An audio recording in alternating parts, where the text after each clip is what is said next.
कर्मी का फल भोगना पड़ता है। कैसे? चलिए एक कहानी के माध्यम से समझाने की कोशिश करता हूं। एक बार एक औरत बहुत ज्यादा भजन सिमरन करना, सेवा करती थी। किसी को कभी गलत ना बोलना, सबसे प्रेम से मिलकर रहना उसकी आदत बन चुकी थी। वो सिर्फ एक चीज से दुखी थी कि उसका पति उसको रोज किसी न किसी बात पर लड़ाई झगड़ा करता ही रहता था और मारता भी था। एक बार उस आदमी ने उसे इतना मारा कि उसकी हड्डी पसलियां टूट गई। लेकिन उस आदमी का रोज का काम था झगड़ा करना, उसको मारना। उस औरत ने अपने गुरुदेव से निवेदन किया कि मेरे कौन सी कर्मों की ये भूल हो गई है मुझसे। मैं सत्संग भी जाती हूँ, सेवा भी बहुत करती हूँ, प्रभु का सिमरन भी आपके बताए अनुसार करती हूँ, लेकिन मेरा आदमी मुझे रोज मारता है, मैं क्या करूं? गुरुजी ने कहा, क्या वो तुझे रोटी देता है?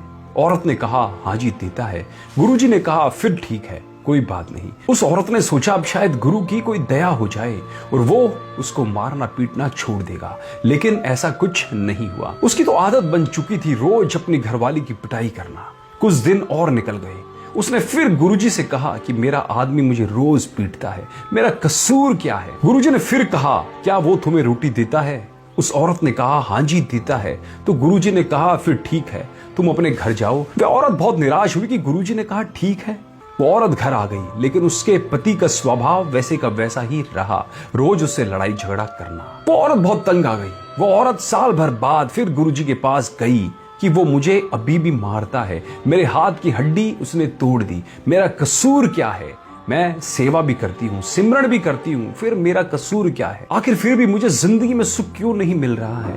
गुरुजी महाराज ने फिर कहा, वो तुझे रोटी तो देता है ना? उसने कहा, हाँ जी देता है। गुरुजी ने कहा, फिर ठीक है। इस बार वह औरत जोर जोर से रोने लगी और बोले कि गुरुजी मुझे मेरा कसूर तो बता दो, मैंने कभी किसी के साथ बुरा नहीं किया, फिर मेरे साथ ऐसा क्यों हो रहा है? गुरुजी कुछ देर शांत हुए और फिर बोले, तेरे घरवाला पिछले जन्म में तेरा बेटा था, तू उसकी सौतेली माँ थी, तू रोज उसे सुबह शाम मारती रहती थी और उसको कई कई दिनों तक भूखा रखती थी। शुक्र मना कि वो इस जन्म में तुझे रोटी तो दे रहा है। ये बात सुनकर औरत एकदम चुप हो गई। गुरुजी ने कहा, बेटा जो कर्म तुमने किए हैं उसका भुगतान तुम्हें ही करना पड़ेगा। फिर उस औरत ने कभी गुरुजी से शिकायत नहीं की, क्योंकि वो सच को जान गई थी।